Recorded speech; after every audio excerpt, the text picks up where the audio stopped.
If you're a Pittsburgh baseball fan, then this is the podcast for you. Make your way down, grab a beverage, and get ready to talk Pirates with myself, Craig Toth, and Scott Jackson, two of the biggest fans you'll ever meet. This is Bucks in the Basement. Now I see the changes in this town. They change, they say one thing, but then the next day it's different. They change, but they don't know what they want. All they do is change. Going left, going right, travel day, travel night. That's where we'll go. No excuses, no goodbyes, no one cries, no one lies. We'll never know.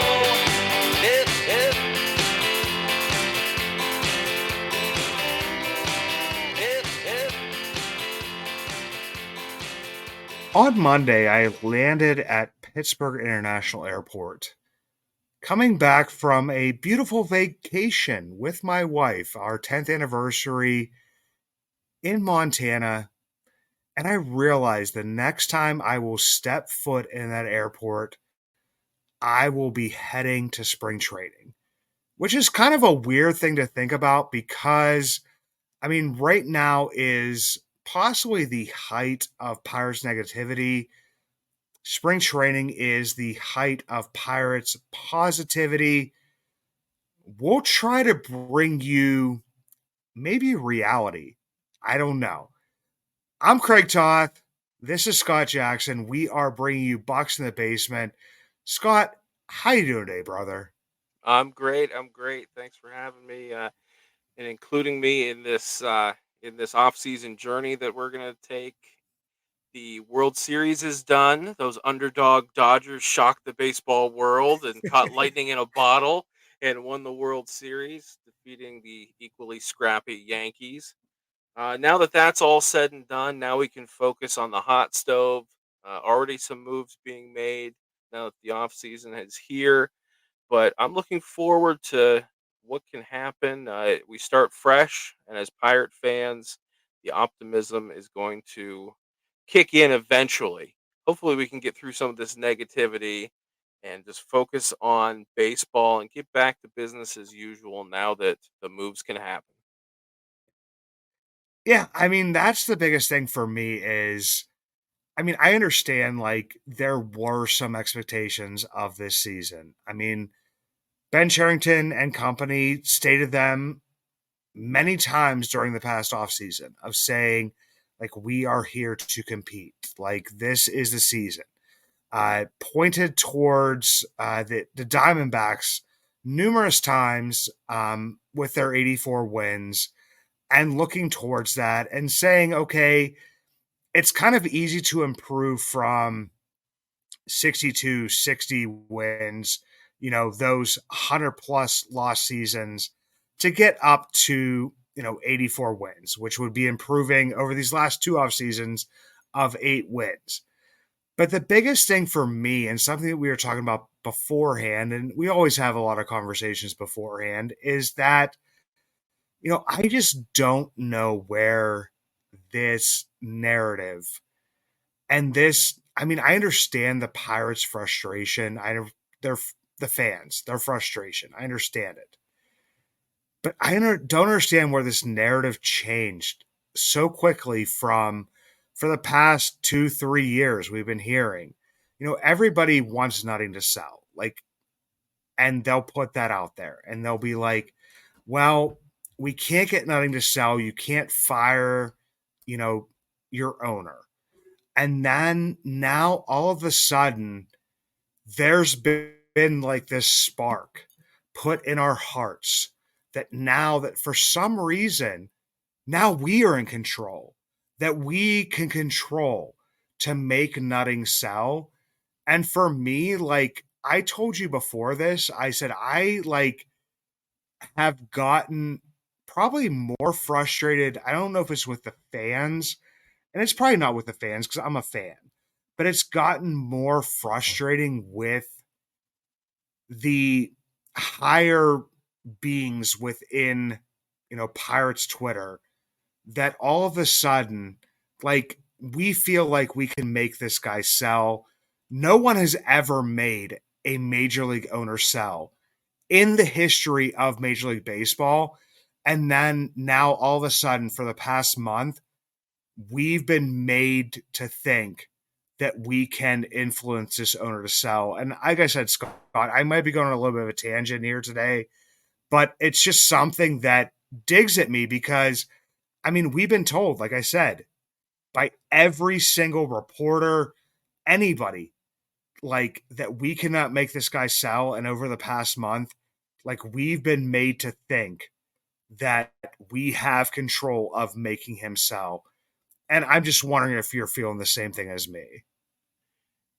If it didn't work in Oakland with the protests and the dire circumstances they were in, then I don't understand how we feel like it's going to happen in Pittsburgh. And at least we know with Nutting, for all of his faults and his cheapness and how much we don't like him, at least he's invested in keeping the team in Pittsburgh. Where if it's almost like the old saying, the devil you know is better than the devil you don't. If someone were to come in and buy the team, we don't know if they would pick up and move the team to Nashville.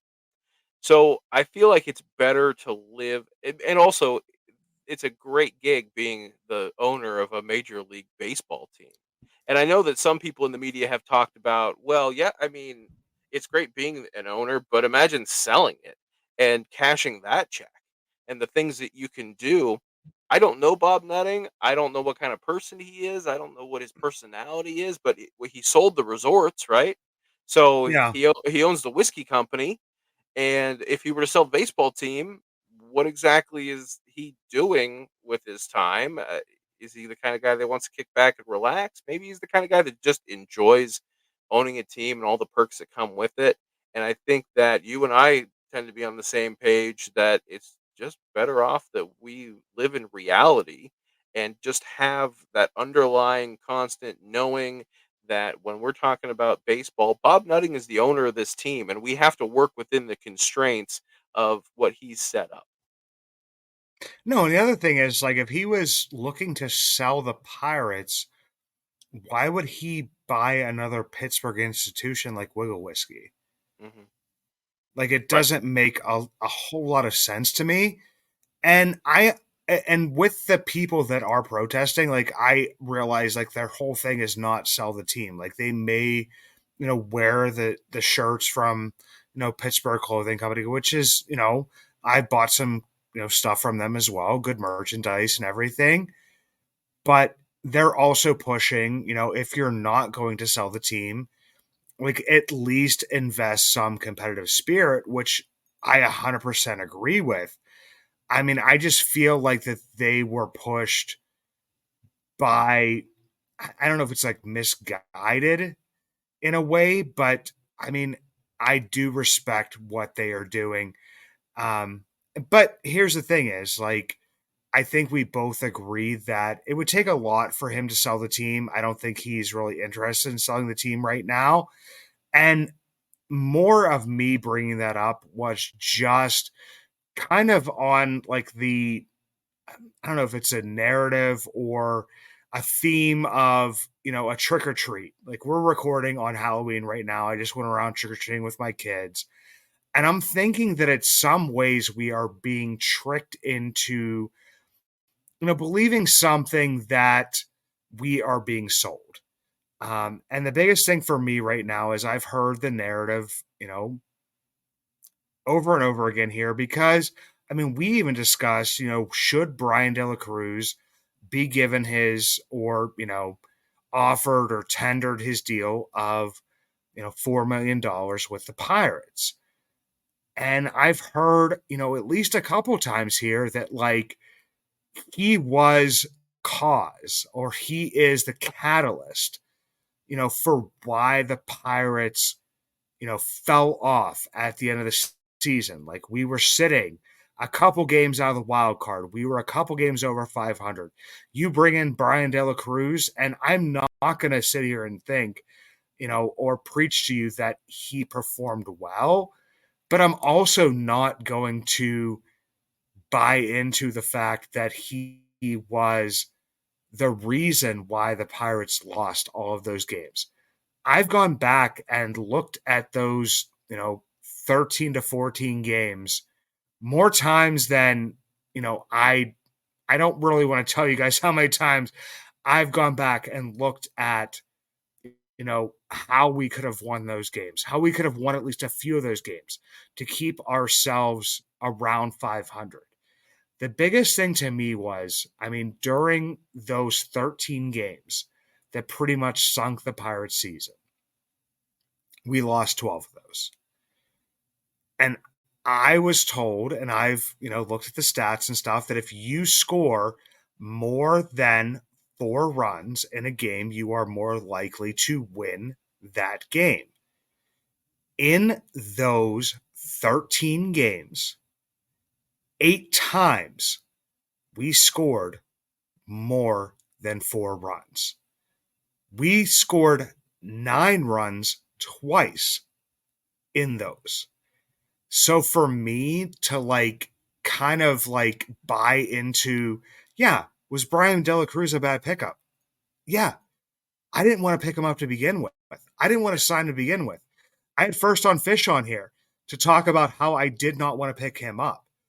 But to put that into that perspective, to me, it's disingenuous. And like I said, Scott, this might be a rambling episode for me. You got to jump in here. You got to give some feedback. I don't know. I have a lot on my mind because I listen to and I've told everybody, I listen to every podcast that's put out there about Pirates. I read every article that's put out there about the Pirates. And for me, I feel like there is just too much being pushed off on either, sell the team or here's your scapegoat. And whether or not they tender Brian De La Cruz or not, he wasn't a good pickup, but he obviously wasn't the reason why they lost all of those games. Right. Yeah. Well, you let me rant last week, and I felt better for it, so I figured I'd let you get some of that out. You've been building it up for the week. Yeah. Well, the game I went to, which I believe was the first in the Diamondback series, I mean, Luis Ortiz gave up at least 4 runs before he even got an out, and so it's the pitching has been more of what I've thought was our problem. And also, to go back to the things that like Charrington said in his offseason press conference, about winning more, and they were competitive in a way that we haven't seen them be competitive in years. And it went deeper into the season. They were still around the playoff picture after the trade deadline. Within the free fall started right after the trade deadline. So that's a step in the right direction that a lot of people aren't really taking into consideration. And it goes back to things I said a few weeks ago, where last season they finished the season on the upswing. This past season they are finishing on the downfall. And so it's the taste that gets left in your mouth at the end of the season. So I think we're feeling more negative about the team because of the way they finished than the previous year. But yeah, the pitching, Luis Ortiz, for as good of a season as he had, he went through a stretch where he had trouble, at the beginning of games. He settled down after that same game. Chapman gave up a home run to Josh Bell, I think it was, that was on a good pitch, but it ended up, being part of what cost the game. We saw the bullpen falter. I of all the things that if you said to me, Scott, what do you think caused this downfall? It would be quite a ways down on the list to come up with Brian De La Cruz. Yeah, he didn't help, but exactly what were we doing in right field before he came? It's not like the right field position, like we bumped somebody out of right field that was producing well to then throw him in there. If you were going into arbitration with him and you have to make your case for him, he still had 21 home runs. He had a decent between the two teams. He had a decent season. He's a streaky hitter. We heard that from people in Miami saying that that's just the way he is. So let's start a fresh season with him. Let's pay him what we're going to pay him. Let's get him out there. Let's give him an opportunity to start the season. If things don't go well and he's putting something together, then you trade him and you move on. It's an opportunity, or you cut him, whatever you're going to do. But I think that there's some potential in there if he can get his head on right with some of the decisions, and it's a big thing for both of us, with the base. We've talked about it a bunch of times, throwing to the right base. He's got a strong enough arm. He can provide some power.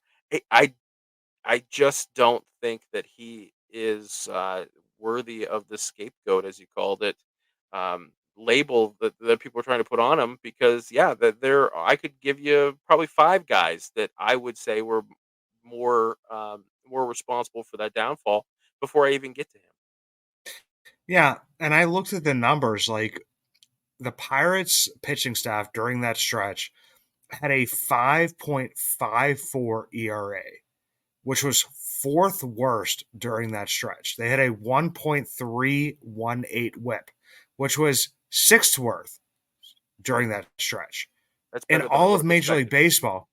Yeah, I mean that's the thing is like the whip wasn't like absolutely terrible, but that's the thing that like it's like, oh, well, crap on Sherrington because he picked up this guy and this is what caused this team to go down. And I'm just like I said, I've during this past few weeks of listening to all this stuff, like I just kind of gotten tired of it. Like, do I think that the Pirates are going in the best direction? I don't know because I have not seen this offseason yet. So, I mean, I understand like people have to get their clicks, they have to get whatever they need to get. But like over the past month, it's been nauseating just for me because like I want to talk about baseball. I don't want to talk about, you know, what could happen in the future as far as, selling the team because I do not believe he's going to sell the team. I'm not wanting to look back and I mean it's not rewriting history, but it is like coming up with, a single player or a reason as to why the team falters and then pushing that back on the GM for making that decision, especially Hmm. when I disagree with the GM for choosing that player, but not, pushing it as far as this is the guy that, brought down the season. And even if, they brought in somebody else, we don't know what would have happened. But it's like all of this, like, I think it's like, I think you called it before we got on here is like hate clicking. It's like if we Hmm. can, you know, put out something that is negative about the Pirates right now, we can get clicks, we can get views, we can get, that attention or whatever it would be for this period of time. But I mean, what happens if they pick somebody else? What happens if they turn around? What happens if they start out strong next year and then actually push through? I mean, to me, like, I kind of want to give just a realistic perspective of, what kind of happened with this past season. Yeah. They faced, two or three of one like the top teams in Major League Baseball and the hottest teams coming out of the break, and they got beat. Yeah. If Diamondbacks, you want to, Padres, Dodgers, Padres. yeah, Right if there. you want to Yeah. be, if you want to be a competitive team, you should obviously want to beat them. But to put that on, a general manager for a bad trade, to put it on, one player for poor performance, like, no, like the team did not play well. And in essence, in a lot of those games, it was the pitching staff that had held up their end of the bargain to get us to the point where we were, right around 500. That kind of, I wouldn't say let us down, but just kind of faltered and, you know, gave up a decent amount of runs where we're losing games in the 10th inning where I think the one game, like I said, I think we scored 8 runs, 9 runs, 9 runs, and Hmm. just losing those types of games, which if, by the way that things go, which, if we score more than 4 runs, we scored more than 4 runs in 8 of those games, you would think we would win at least half of those. We won one. Right. That's a completely different season. So Yeah, I don't know. if you Like, if you're putting up 8, 9 runs, I don't see how you blame anybody on the offense for being the problem there. It's you got to also have to prevent the other team from scoring. And I think that I can speak for myself and say that I'm just a happier person when I look at the bright side of things. And so maybe I'm a little bit of, an optimist in these, but I do think that this is something that's different about other members of the media. Not to say that we're members of the media, but we're doing this for fun. You and yeah. I love talking Pirates baseball, and so we get together, once a week, and we help each other out. We talk things through, um, give ideas back and forth. But there are people in the media, just by the nature of the business, that are trying to make a living doing this, and I think that with those particular people, you can see that their perspective shifts when the perspective of social media, things are a little bit more negative now because of the way the season ended. So you know what? These people that are relying on clicks for their livelihood, guess what? All out of nowhere, they're very negative about the team, and everything that they're putting out there is about how management needs to be completely fired and they need to clean house. And to further their point about why the GM needs to be fired and why the manager should go and why the owner should sell the team and why Travis Williams doesn't do anything and he should be, tossed out too. They try to bolster their argument by finding these moves. Like it'd just be as easy to say that Beeks was responsible for this, for because he was a pickup at the trade deadline. So they want to take, okay, De La Cruz will pick him and we'll highlight everything that he did or did not do that contributed to the negativity in the last part of the season, and that's going to further my argument that the front office needs to be completely changed. Yeah. And Scott, for me, like, at least on my end, like, this is me personally, is that, like, I feel like we don't have a voice from the Pirates media right now that is providing us with anything other than like blog material. Like Mhm. that there is no actual, you know, reporting, insight, whatever. I mean, that's just from me. I do know that like during the season at different times, like there have been conversations that have been held with certain players, stuff, things that I like to read. And I don't know if this is from the pandemic because I think it's a little bit of a ripple effect from that where they didn't have the, you know, they didn't have the availability to talk to players, different stuff like I don't know what happened. But I don't see a difference right now from when I read a blog to when I read something that is written from somebody who is a credentialed person who is speaking with the media. I mean, for me, that's the biggest thing is like, because I told everybody I read everything, I listen to everything, and I don't see anybody like looking or talking to anybody or reaching out to anybody. Like, I reached out to this person to try to figure out who they're looking for and who their guys are for the hitting coach. You know, that different type of stuff. It's just like thinking like, oh, once they name it, we'll report it. And I understand like the name is beat reporter, but at some point in time, you have to be a journalist who like goes and like looks for different things to kind of see like, okay, like, are there any names you're hearing? And we're hearing nothing. Right. Like, it's like crickets. And for me, like I said, I've told you before, like, I follow the White Sox because my wife's a White Sox fan. Chris, who I used to do this podcast with, is a White Sox fan. My brother-in-law is a big White Sox fan. Like, Scott Merkin had, like, leaks and different stuff as to who the manager was going to be. And I know that's a bigger position than, like, hitting coach. But I just don't understand why, like, it seems like, okay, baseball season's over, everybody gets to take a vacation, and then once something gets reported, then we'll write about it. It seems to be that at this point in time, we have like, I don't know, 10 blogs about the Pirates and not any real like boots on the ground reporting. I mean, Yeah. that's just my thing. The season ended. Hey, we'll see you in Bradenton. I'll retweet. When the team announces something, we'll get a retweet. Yeah, that I can do that from home. I can announce it, retweet when the team puts it out there. You're right. What happened to the days of, okay, this person's being interviewed. They're considering this person. Here's a list of candidates for the hitting coach position because it's been a topic of conversation for years now. And the fans finally got what they wanted. Andy Haynes was fired. And so now, and I don't know, we know that this front office is tight lipped about everything.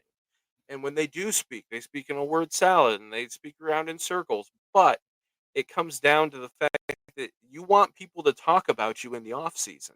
You have to give the fans something.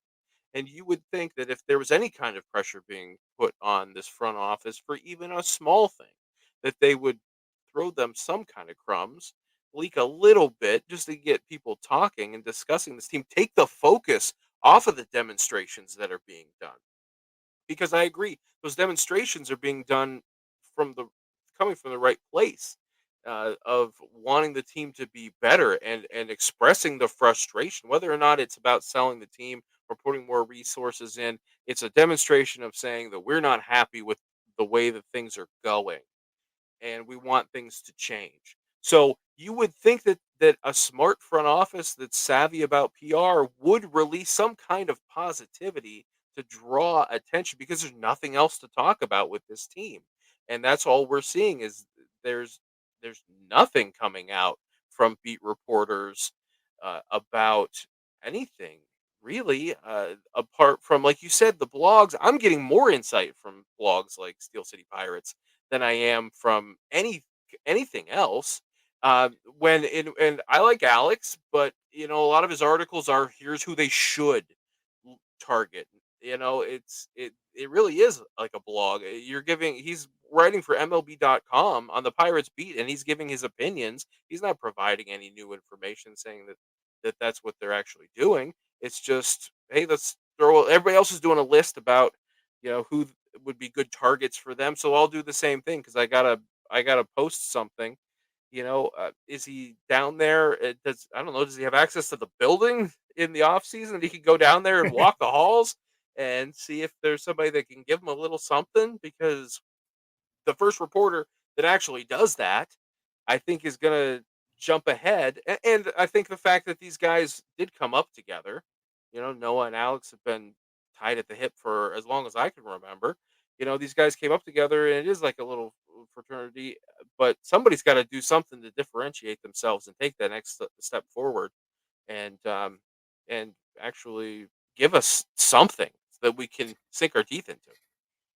Yeah, because here's the thing is, I mean, John Drecker reported and retweeted at one point in time or something that, Tenenbaum was going to be hired as, you know, the new person at research and development, but the team has not made it official. Yeah. There's not been one other tweet or report about like we've talked to this person or anything.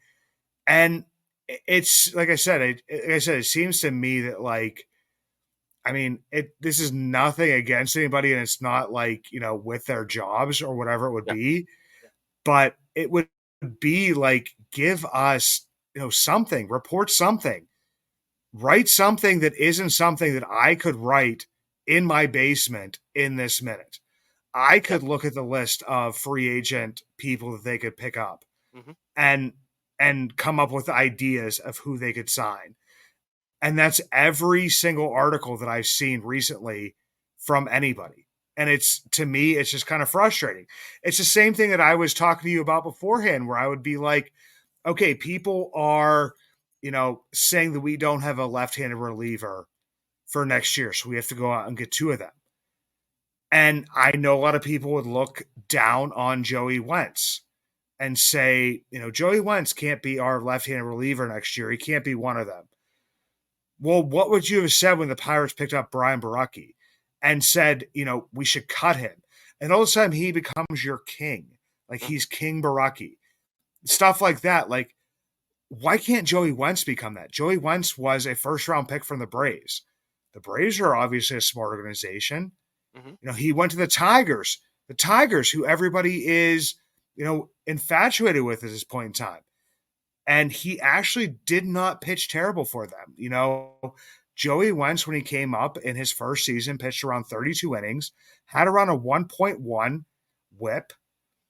This year, when he came to the Pirates, he had a 1 whip in about 12 innings, extremely small sample size. But the one thing that I saw the Pirates do with him was the same thing they've done with other pitchers.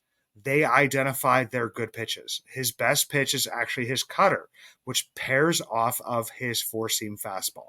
They had him throw that about 35% of the time, where other teams were having him throw it about 25% of the time.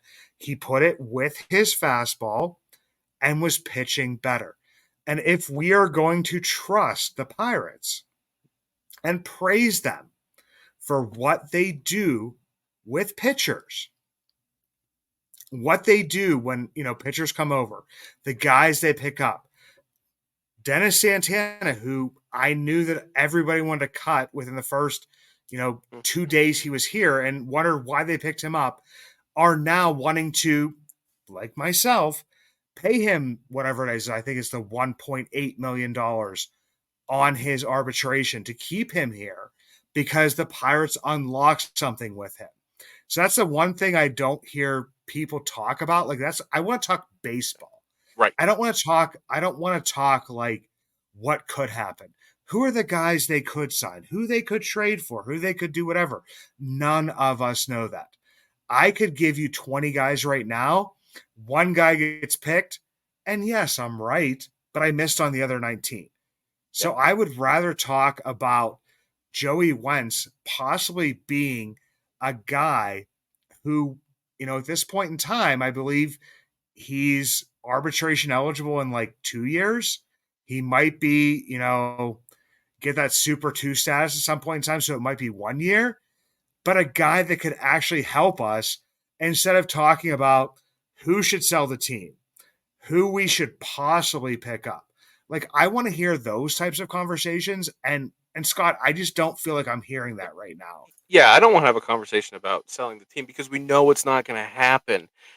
We have limited time to talk about Pirates baseball. So why don't we talk about the things that are going to happen? They need to build a bullpen. They need to fix the bullpen. And like you said, we said before the game, we started recording here, they have limited resources. And so we know that bullpen needs to be looked at, but is that how we want them to spend the limited resources that they have? Those are the conversations that people should be having. Is who in our system could find its way to the bullpen and help the team win baseball games. And to a degree, it's fine to go out there and look at the list of potential free agents and say maybe these people would be a good fit. But it's not realistic to say they're going to go get like Carlos Estevez, or Kenley Jansen is available. Okay, every team would love to have some of these guys, but they're not going to spend the money. So yeah, let's talk about how the Pirates seem to be able to unlock something with some pitchers, and who is a good candidate for that, and who within the system, like you bring up Joey Wentz, will work there. And yeah, I agree with you. The bullpen needs fixed, but throwing a bunch of money at it, I don't think is the route that they should or will go. No. So that's my thing right now.